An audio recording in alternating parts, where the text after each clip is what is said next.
El tema del día de hoy es un tema muy importante. Considero que hemos hablado muy poco en relación a esto. Para muchos puede llegar a ser un tema que no les interese tanto porque no lo están viviendo en la profundidad que lo voy a explicar, pero creo que vale la pena poder dar una definición académica terminada acerca de lo que es la depresión, uno de los temas probablemente más de mayor consulta a nivel de los consultorios, a nivel de los psicólogos, psiquiatras. Reciben muchísimas consultas en relación a esta temática. Así que intentando poder en un pequeño espacio tratar de dar a entender los principios más importantes de este trastorno afectivo llamado depresión, es que me gustaría que podamos prestar atención muy detenidamente a lo que vamos a estar explicando, ¿sí? Ya lo comencé diciendo, esto se define como un trastorno depresivo, se define como un trastorno afectivo, y eso tiene que ver con que dentro de nuestro grado anímico, nuestras emociones cumplen una función muy importante también en la definición de las enfermedades mentales. Y se lo define como trastorno afectivo porque justamente una de las cosas que más afectada está dentro de la depresión es el afecto, ¿sí? La depresión es un trastorno del estado del ánimo, así está definido, que va a terminar provocando perturbación emocional y se va a experimentar un cambio invasor, es decir, uno siente que no lo puede manejar, y constante en el estado de ánimo, que nos va a terminar dejando una sensación de tristeza. Pero quiero dejar en claro algo: depresión y tristeza no es lo mismo. Dentro de la depresión puede haber tristeza, pero depresión y tristeza no es lo mismo. La depresión es mucho más profundo que la tristeza. Dentro de la depresión también está la sensación de desvalorización y de desamparo.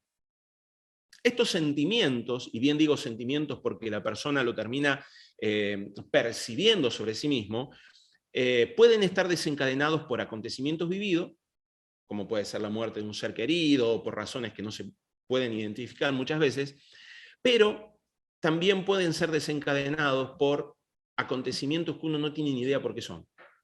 Es decir, la sensación de estar con este trastorno del estado del ánimo, desamparo, aplanamiento afectivo, hipotimia. Ya voy a explicar todos los síntomas que pueden llegar a manifestarse en la depresión, pero lo que quiero explicar es que muchas veces puede llegar a presentarse sin alguna causa evidente.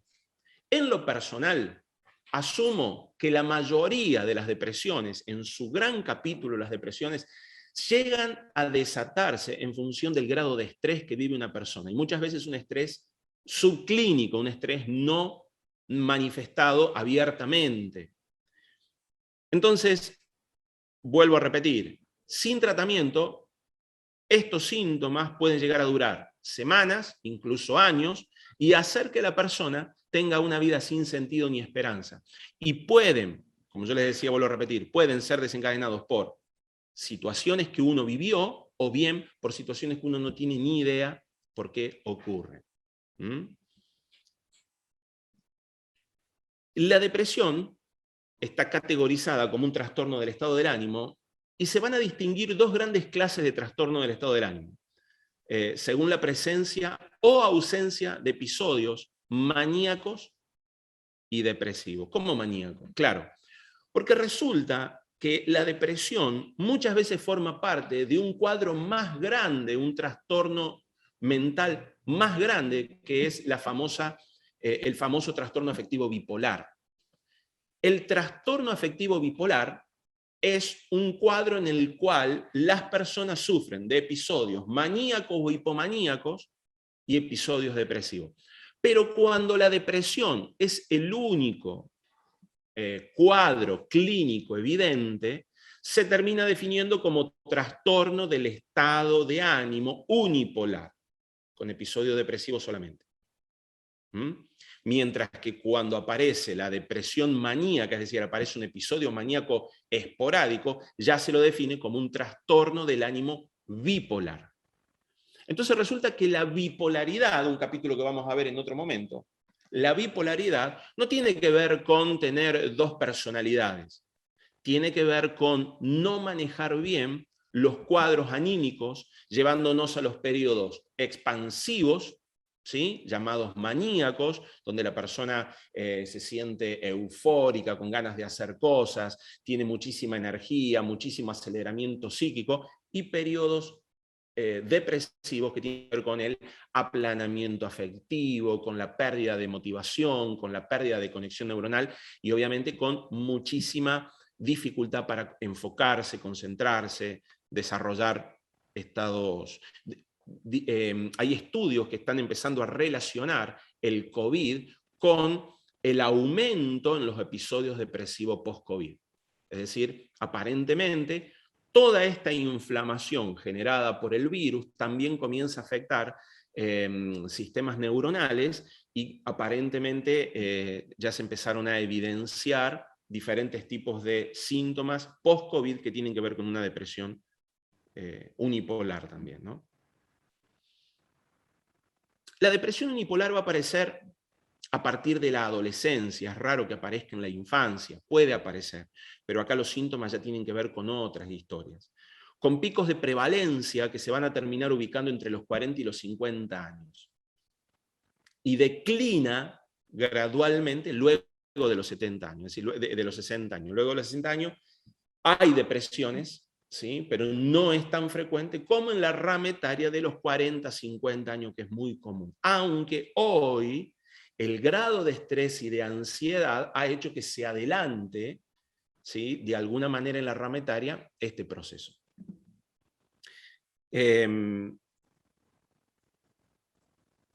A ver. Los trastornos unipolares, que es la depresión, por lo general tenemos razones evidentes para sentirnos de la manera en la que nos sentimos. Por ejemplo, con dolor o desilusión después de un hecho traumático. Nos recuperamos a lo largo de periodos variables, pero por lo general en algunas semanas. La depresión clínica, la diferencia, ¿sí?, es la situación que surge cuando esos sentimientos son tan profundos o prolongados en el tiempo que van a superar toda comprensión y parecen irracionales, desproporcionados, respecto de la circunstancia del caso. ¿A qué me estoy refiriendo? No es lo mismo una tristeza fisiológica, reactiva, a procesos de pérdida, a procesos de desilusión, que un estado emocional reactivo clínicamente crónico, es decir, se manifiesta la clínica de forma crónica, producto por un acontecimiento. Es decir, perdí a papá y a partir de ahí quedó totalmente desconfigurado de la vida social y durante 5, 6, 7, 10 años no se volvió a configurar más, no volvió a relacionarse más con el medio entorno. Acá hay una desproporción en el estado anímico en relación al acontecimiento. Ahora, vivir una tristeza, producto de una pérdida, tener desmotivación, producto de una desilusión, tener aplanamiento afectivo, producto de una expectativa no cumplida y sentir que no tenés ganas de nada. Eso forma parte de una fisiología que permite que el organismo se reacomode a lo que sigue. Pero cuando esto se sostiene en el tiempo, ya estamos empezando a hablar probablemente de un trastorno unipolar o depresión. ¿Y cuánto tiempo tiene que pasar? Bueno, algo clínicamente aceptable, ¿no? Si se te perdió la billetera y estás 1 año y medio, 2 años deprimido porque se te perdió la billetera, es muy probable que estés entrando en un cuadro depresivo hace rato. Pero si de repente no estás pudiendo elaborar bien, todo tiene que ver con la funcionalidad de la vida cotidiana. Eso define muchas cosas. Porque déjenme explicarles algo. Las calificaciones o los diagnósticos sirven para los médicos. Nunca te podés aferrar a un diagnóstico. Un diagnóstico no te califica. Un diagnóstico le sirve al médico para poder saber cómo ayudar al paciente. Pero si vos te encerrás en un diagnóstico y te encapsulás en que vos sos eso, yo soy depresivo, te vas a quedar con una vida funcional, mejor dicho, con una vida disfuncional. Y ese es el problema. Lo disfuncional. Lo disfuncional muchas veces termina consolidando el diagnóstico. Así que, ¿qué es lo que yo siempre digo? Bueno, veamos, a ver, esta depresión de la que me estás hablando, ¿tiene que ver con la disfuncionalidad de tu vida? has abandonado a tus hijos, has dejado el trabajo, no tenés ganas de relacionarte con nadie, estás todo el tiempo encerrado o encerrada. Esto es una depresión. ¿Mm? El sentimiento de tristeza y el llanto pueden no ser el rasgo característico de estos casos, y van a aparecer otros síntomas psicológicos y físicos, como escasa autoestima. En realidad no es tan escasa autoestima, es autoconfianza. Pero en la depresión, la autoestima también está afectada. Y si ustedes recuerdan, cuando yo hablé de autoestima y enseño del tema, pueden ver varios materiales en la plataforma, cuando hablo de autoestima, hablo de una persona que se ama a sí misma o no se ama a sí misma. Baja autoestima una persona que no se quiere. Y el depresivo tiende a abandonarse. Así que también existe la baja autoestima. Menosprecio, autoconmiseración, cansancio, mucho cansancio psíquico. Y el cansancio psíquico siempre va a proporcionar un cansancio físico. No tener ganas de. Tristeza, inhibición. Supongamos ahora cuando yo pasé por el COVID, una de las cosas que yo sentía era una ausencia interna de motivación. Era un vacío casi existencial. Y me gustaba sentirlo porque me permitía poder analizar, ¿no? Porque uno siempre lo ve desde los libros, y digo, esto es lo que se siente. Y que obviamente que yo, por un lado, sabía lo que me estaba pasando, entonces no estaba tan sumergido en la desesperación, que cuando te pasa algo que no sabes lo que te pasa, te agarra una ansiedad tremenda. Pero entonces yo decía, bueno, se ve que no, y jugaba, ¿no? Jugaba con las definiciones, y le decía a mi esposa, no, ando con la serotonina por el suelo, no tengo serotonina ni para levantar un vaso de agua, le decía. Porque justamente una de las características que tiene es que no te permite la interconexión neuronal, entonces vos sentís, está todo bien, ¿no? No pasa nada, pero no tenés ganas ni de levantarte, no tenés ganas ni de extender la mano para ir a tomar un vaso de agua, nada. Bueno, este cuadro es muy característico en la depresión. Aparece inhibición, falta de deseos en la actividad normal de la vida, insomnio, muy característico el insomnio, a diferencia de muchos que piensan que cuando uno está depresivo uno duerme mucho, en la depresión hay mucha ausencia de sueño, por lo menos de forma general. Y hay mucha ansiedad. La ansiedad es una característica fundamental. Existe una tétrada característica en la depresión. Una tétrada, ¿qué es una tétrada? Es decir, un grupo de 4 síntomas clínicos que van a aparecer muy, muy fácilmente. El primero es la tristeza, una tristeza patológica, que yo le decía que se extiende más allá del efecto, es decir, de lo que ocurrió. Un síntoma cardinal es una tristeza honda, vital, encarnada en la corporalidad, y el paciente dice que le ha perdido el sentido a la vida. Se calcula que un 15% de los deprimidos graves termina por suicidarse, un 15% de los depresivos graves. Aparece un segundo síntoma que se llama desgano o anedonia. Anedonia. La anedonia es un desgano, es una palabra técnica que hace referencia al desgano. El deprimido no tiene ganas de nada, ¿sí? Ni de pensar. Lo único que hace es pensar muchas veces en la muerte como una opción de libertad. Es tanto el vacío existencial que tiene que la muerte pasa a ser algo atractivo. El desgano en todos los intereses que la vida cotidiana tiene es muy característico. Aparece abulia, la pérdida de motivación, la pérdida de voluntad. Aparece un tercer síntoma llamado ansiedad, que ustedes ya lo conocen. Es una desazón interior muy grande. En ella aparece la característica de la angustia, con una sensación de opresión precordial, ¿sí? en el centro del pecho. Estas angustias muchas veces duran minutos. Cuando duran más de 20 minutos es necesario hacer electrocardiograma para poder evaluar que no estemos frente a un infarto, ¿no? Pero por lo general duran menos de 20 minutos. Por otro lado, es muy común que los deprimidos sean personas malhumoradas, irritables, agresivas. El depresivo no tiene característica de triste frente a la sociedad, tiene característica de una persona irritable. Cuando vos te encontrás frente a alguien irritable, que se enoja fácil, de mal humor, es muy probable que te estés encontrando frente a una persona depresiva. Y es muy importante entender lo siguiente: el depresivo, cuando ya está en depresión, cuando ya hay una alteración de los sistemas de neurotransmisión, está frente a una enfermedad biológica también. Aparte de afectar psíquicamente y anímicamente, no es una cuestión de decir, dale, levanta el ánimo y que con palabra lo vas a sacar adelante. Sí, con palabras va a ayudar, pero es como, ¿vieron cuando ustedes toman un nudo, que lo aten en el nudo de la zapatilla, o lo que sea, y tiran el nudo? Bueno, para aflojar el nudo y desatar eso, lo que se requiere es aflojar de muchos puntos. Acá pasa eso. Se necesita aflojar pensamientos catastróficos, ayudar al sistema biológico, desintoxicar ambientes, es decir, tóxicos, desintoxicarnos del estrés. Son todos temas bien importantes. Y el cuarto síntoma que aparece, recuerden, les voy a mencionar la tristeza patológica, la anedonia o desgano, la ansiedad y el insomnio. Es muy raro que un deprimido duerma bien. Hay una dificultad para conciliar el sueño o que se despierten muy temprano.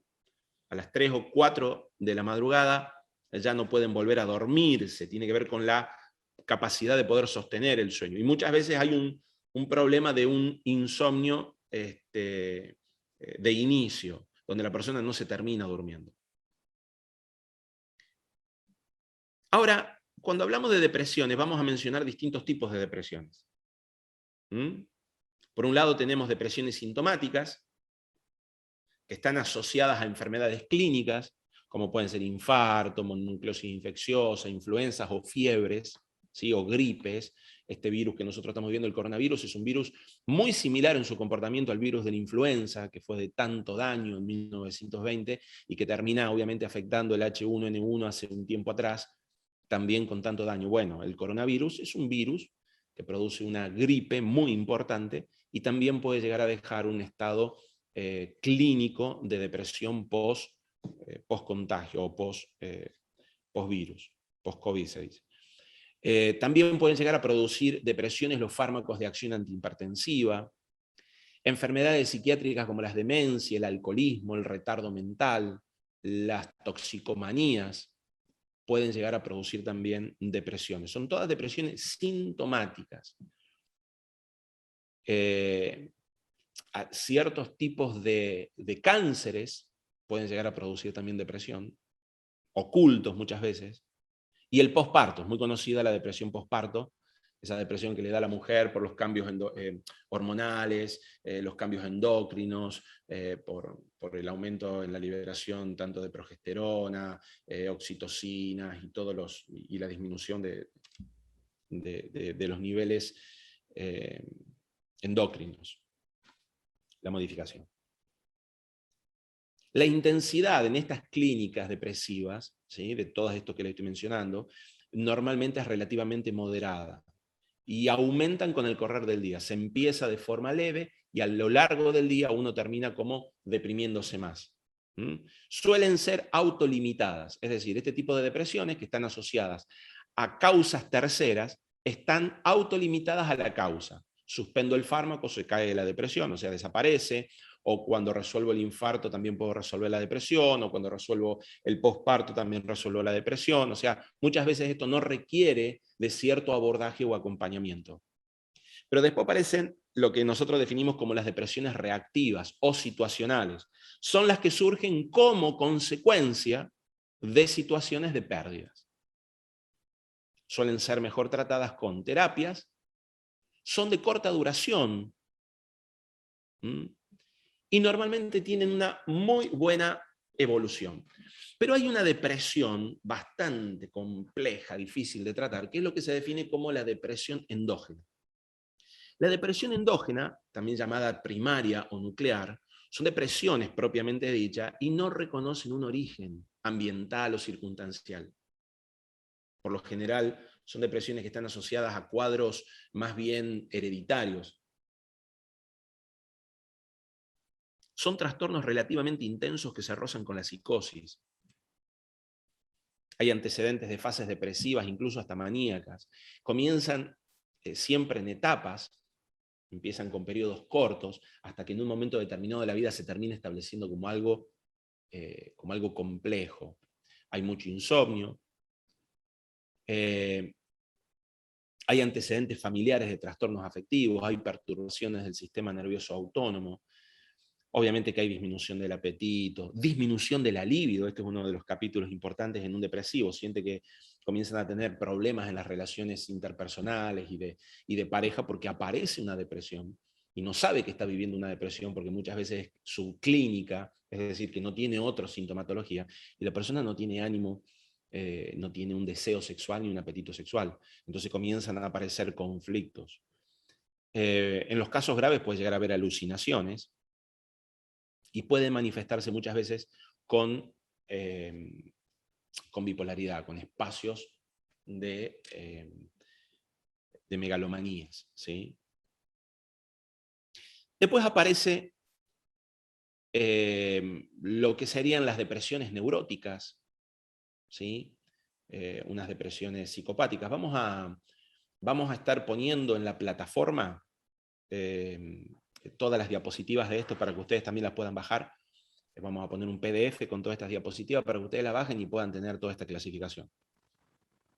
Las depresiones neuróticas y psicopáticas son generadas más bien por las propias dinámicas psíquicas. A menudo se asocian con alcoholismo, con toxicomanías como la drogadicción y otros trastornos de la conducta. Hay acontecimientos que generan la tristeza, es muy parecida a la reactiva. La personalidad es inmadura, con un muy bajo nivel de tolerancia a la frustración. Es muy común en los trastornos de personalidad borderline, que los vamos a ver más adelante, los trastornos de personalidad borderline, que también es muy importante poder trabajarlo. Después aparece lo que definiríamos como la depresión larvada o encubierta. Los síntomas, hay síntomas somáticos, pero las manifestaciones afectivas pasan a un segundo plano. No es tan característico la tristeza, y algunas manifestaciones orgánicas pueden ser dolores de cabeza, dolores a nivel del cuerpo, vértigo, trastornos gastrointestinales, trastornos cardiocirculatorios, respiratorios. Todos estos dolores, manifestaciones, que uno empieza a buscar el médico por un tema cardíaco, busca el médico por un tema gástrico, busca el tema por... En realidad el médico dice, no, esto tiene que ver con la cabeza. Viste que los médicos cuando no encuentran algo te empiezan a decir, esto tiene que ver con la cabeza, esto tiene que ver con tu... Muchas veces no se equivocan, porque muchas veces el cuerpo termina hablando lo que no podemos nosotros expresar con nuestra psiquis. Por eso es tan importante la higiene mental. Es uno de los capítulos, y esa es la razón por la que me dediqué a enseñar salud mental. Porque una de las cosas que trae sanidad a la gente es la higiene mental. Y la higiene mental tiene que ver con conocer cómo reacciona nuestro cuerpo con los síntomas y la manera de pensar y de hacer. Entonces estas son las depresiones larvadas, ¿sí? Que se definen como las encubiertas, las subclínicas. Terminan manifestándose con síntomas en paralelo, más que con tristeza. Miren algunos datos epidemiológicos, muy interesante esto. Se estima que el 17% de la población sufre de depresión en alguna etapa de la vida. En un periodo dado de 6 meses, entre el 3 y el 4% de la población general sufre síntomas de depresión mayor. La prevalencia de la depresión en el transcurso de una vida es entre el 5 y el 12% en hombres y de 12 a 20% en mujeres. No obstante, no existe la probabilidad de que estas personas busquen muchas veces ayuda. O sea, ese es un estimativo, porque muchas personas que sufren de depresión no terminan buscando ayuda. La depresión tiende a ser más común en mujeres que en hombres, casi el doble de mujeres por hombres afectados. También es más común en personas solteras o separadas que en los que mantienen relaciones interpersonales estrechas matrimoniales. Es más común también en aquellas que viven en zonas rurales que las que viven en zonas urbanas. Miren todos los datos que tenemos. Y la edad de aparición está aumentando en menores de 20 años. ¿Se acuerdan que yo les decía que la edad de aparición más común es a partir de los 40. Bueno, pero se están empezando a registrar muchos casos en menores de 20 años. Cuando yo digo que la edad de aparición es luego de los 40, no estoy diciendo que antes de los 40 nadie puede tener depresión. Estoy diciendo cuál es la prevalencia más fuerte. ¿Sí? Es lo más común, pero puede afectar en cualquier edad. ¿Cuál es la causa? ¿Cuál es la etiopatogenia? Bueno, el eje se llama eje, es decir, a la relación serotonina-dopamina, es una definición endocrinológica o psiconeuroendocrinológica, parece cumplir un papel fundamental en el desarrollo de los trastornos depresivos. En esta teoría se funda el efecto de los modernos antidepresivos, inhibidores de la recaptación de serotonina. Intentan los antidepresivos modernos, aunque hoy se están estudiando muchos otros modelos antidepresivos, se calcula que la razón por la cual los antidepresivos inhibidores en la recaptación de serotonina funcionan es porque mantienen más tiempo la serotonina en el torrente circulatorio y en la sinapsis nerviosa, permitiendo la disminución de los efectos de la depresión. El origen de la depresión obviamente es complejo. En la aparición van a incluir y van a influir siempre factores genéticos, tiene que haber una predisposición a la depresión, factores biológicos y factores psicosociales. ¿A qué me refiero? Una persona que tiene papá depresivo, mamá depresiva, abuelo depresivo, sus genes van a ser predispuestos a que sufra de depresión. Pero no significa esto que sí o sí vas a tener depresión. Tiene que haber efectos biológicos, es decir, tiene que haber un trauma, tiene que sumarse un impacto a nivel biológico y por supuesto tiene que haber un impacto a nivel psicosocial. Entonces, cuando se confluyen estos elementos, es muy probable que la persona pueda sufrir de depresión. Capaz que otro tiene factores genéticos para hacer o bipolaridad o para hacer un trastorno borderline o para hacer, no sé, un estado de angustia o para hacer trastornos psíquicos, somáticos, físicos. Bueno, esto es como explico siempre. Uno cuando aumenta la presión psíquica en el cuerpo termina siendo el síntoma donde más débil está. Y el punto más débil lo define el elemento genético. Es decir, todos tenemos factores genéticos, algunos hacen cánceres, otros hacen infartos, o cuando no tienen una profilaxis. Entonces, ¿qué es lo que siempre aconsejo? Cuiden la cabeza, hagan higiene mental. Si vos sos una persona que todo el tiempo estás cuidando tu cuerpo, mejorás tu sistema inmunitario, desarrollás higiene mental, tenés todos los cuidados. Es muy difícil que un coronavirus te lleve a una terapia intensiva y te mate. Es probable que te pegue un gripón bárbaro, pero va a ser difícil que te lleve una terapia. Puede que pase, si el creador te manda a llamar, te llamó y punto, pero de ahí a que el coronavirus golpee un cuerpo que está inmunodeprimido, desanimado, sin propósito, sin motivación, con miedo, a que las defensas de esa persona están totalmente caídas. Entonces siempre cuiden la higiene mental. ¿Cómo hacemos para cuidar la higiene mental, doctor? Todo ayuda en las emociones, es un gran compendio de higiene mental. ¿Sí? Miren todos los materiales que más puedan. Dentro de los factores biológicos, las alteraciones de los neurotransmisores, citoquinas, hormonas, van a modular e influir de forma importante sobre la aparición y el curso de la enfermedad. Hoy la psiconeuroinmunoendocrinología evidenció que hay trastornos en el eje hipotálamo hipoficiario adrenal. Esto ya es un poco más técnico para los que están relacionados al tema, que están relacionados con los neurotransmisores, así como las alteraciones inmunológicas asociadas a las citoquinas en el trastorno depresivo mayor. Por ejemplo, se reduce el número de transportadores de serotonina en los linfocitos de sangre periférica de los pacientes deprimidos. Bueno, un tema que les va a interesar a los médicos, A ver, ¿qué más les puedo dar que les puede interesar a ustedes? Que lo vayan a poder retener en el tiempo. Tengo muchos datos técnicos, por eso.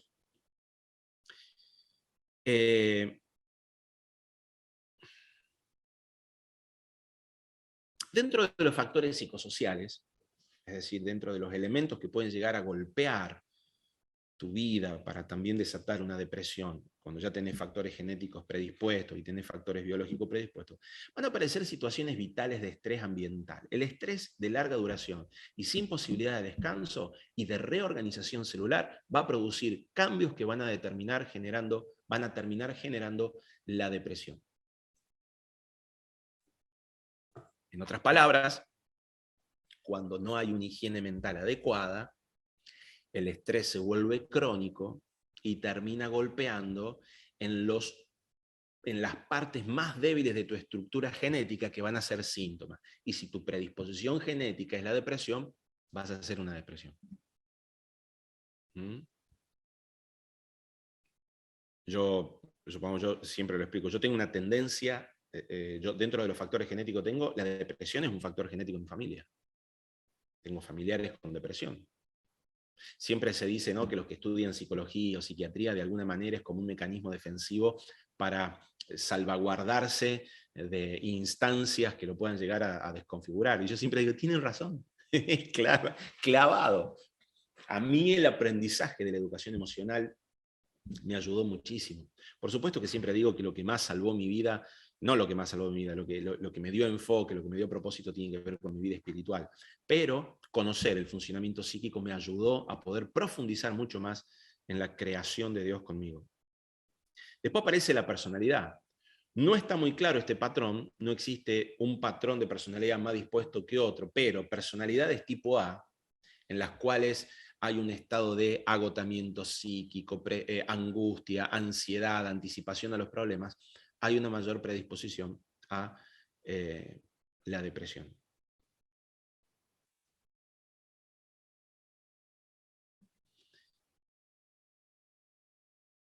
Bien.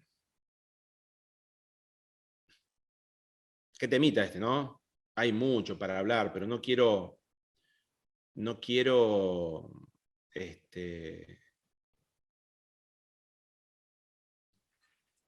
tocar temas que se vayan a enrollar, porque hay muchos temas médicos que tengo acá. La evolución de acuerdo a la medicina humana de la depresión. Voy a decir algunos tips. Es una enfermedad que se la trata como crónica en un muy alto porcentaje debido al alto índice de recaídas. Si vos hablas con un psiquiatra clásico, con un psiquiatra conservador, te va a decir que la depresión no tiene cura. Si hablas con este psiquiatra, te va a decir que sí. Para mí la depresión tiene cura. De hecho, yo creo que sí. He visto pacientes que han tenido salidas de la depresión y que no han vuelto a caer nunca más. Pero bueno, los clásicos, los conservadores, te dicen, no, en algún momento de la vida van a volver a caer, la depresión es una enfermedad crónica de la cual uno nunca sale. ¿Por qué? Por el índice de recaídas que tiene. Si se lo identifica de forma temprana, la evolución es mucho mejor. Un 50% de los pacientes con diagnóstico temprano tienen una muy buena evolución. Y esto es muy cierto. ¿Por qué? Porque es como un auto que vos lo fundís y lo seguís andando. El cerebro pasa lo mismo. Cuando vos tenés un diagnóstico o una tendencia diagnóstica, poder decir, che, yo tengo una tendencia depresiva, está muy bueno porque vos vas a tender a cuidar tu cabeza mucho más que otros. Pero si durante 50, 60 años de tu vida la quemás, la fundís agotándola con estrés, va a ser difícil que en los últimos 10, 15, 20 años de tu vida, ponele con muy buena instancia, 40, 50 años más, tu cabeza funcione bien. Entonces es muy cierto que cuanto antes tengas un diagnóstico y una identificación de lo que te está pasando, más elementos preventivos vas a poder desarrollar. Se calcula que del 70 al 75% de los pacientes medicados tempranamente tienen una buena evolución. Esto es académico y literario, es decir, según autores. En lo personal, entrar con medicación, esto es mi lectura en el consultorio, entrar con medicación temprana en un paciente que no se lo educó psíquicamente, es quemar y agotar instancias, es lo que yo creo. Porque no le estamos dando la posibilidad de reacondicionarse y de reorganizarse psicológicamente. Y yo soy un convencido que la salud emocional y la educación emocional trae mucha prevención a largo plazo. El trastorno depresivo mayor no es un trastorno benignos, según los literarios, tienden a cronificarse y los pacientes tienden a recaer, volver. Y el suicidio, esto sí es muy, lo he visto mucho, el suicidio es un problema de envergadura dentro de la psiquiatría. Hasta el 60% de los suicidios se pueden llegar a presentar en pacientes depresivos. Recuerden que yo les dije entre el 15% y el 20% de los depresivos pueden llegar a tener ideas muy serias a nivel de suicidio. Y de todos los suicidios que hay, un 60% son depresivos. La tasa del suicidio concretado va a oscilar entre un 7 y un 14%, les decía al comienzo, según el modo de hacer la denuncia. Y siempre la tasa de suicidio concretado por hombres es de 3 a 1 con respecto a mujeres. Sin embargo, el intento de suicidio es mucho más alta entre las mujeres. En otras palabras, las mujeres intentan matarse mucho más que los varones, pero lo concretan poco. Y los varones, cuando dicen que se van a matar, se van a matar. Entonces tenemos 3 hombres se mueren por cada mujer, o sea, 3 suicidios de hombre por cada mujer. Pero las mujeres enfermas de depresión lo intentan mucho más que los varones. Algunos lo asocian a un perfil histriónico o histérico, donde hay una especie de simulación y manipulación. ¿Mm? Sí, Maxi. Bueno, después vendría una clasificación que tendría que explicarles a través de el DSM-4 o el DSM-5 actualizado, pero me parece que es entrar en temas técnicos que por ahí no les serviría mucho. ¿Por qué les doy todo este relato en función de la depresión? Porque no les estoy dando ningún tipo de tratamiento. El tratamiento está en todo lo que estamos viendo de forma continua. El tratamiento está en la profilaxis psíquica, en poder hablar salud mental, en poder establecer todos los principios de la salud educacional, de la salud emocional de la que venimos hablando hace tiempo. La depresión es un problema serio, es una enfermedad biológica cuando se establece clínicamente y cuando se establece como tristeza, como un cuadro, muchas veces es prevenible no caer en los default biológicos que terminan haciendo que las personas puedan llegar a tener ideas de suicidio. Pero ¿saben qué es lo peor de la depresión? No es la idea del suicidio, sino es el robo de la vida. Te roba la vida, te la quita. Vos ves pasar la vida delante tuyo sin ningún tipo de motivación. La gente que está alrededor tuyo termina hartándose. O si usted tiene personas depresivas cerca, va a conocer que uno termina asqueándose de la persona depresiva.